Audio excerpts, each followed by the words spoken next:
सुनने वालों के करना। बोले गणेश जी महाराज की जय।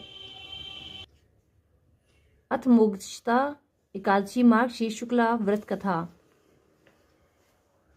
भगवान मुरली मनोहर के मुख से एकादशी के महात्म्य को सुनकर धर्मराज युधिष्ठिर ने हाथ जोड़कर कहा, मार्ग शीर्ष शुक्ला एकादशी कथा को सुनाने की कृपा करें।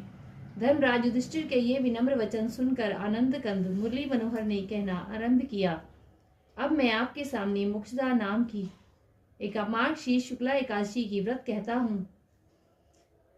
कथा कहता हूँ, सावधान होकर सुनो। हे धर्मराज, मार्ग शीर्ष शुक्ला एकादशी को तुलसी की मंजरी से और पाद्य धूप दीप नैवेद्य से दामोदर भगवान की पूजा विधि विधान से करते हुए चित्त लगाकर इसकी कथा सुननी चाहिए। ऐसा करने से वाजपेयी यज्ञ का पुण्य फल प्राप्त होता है।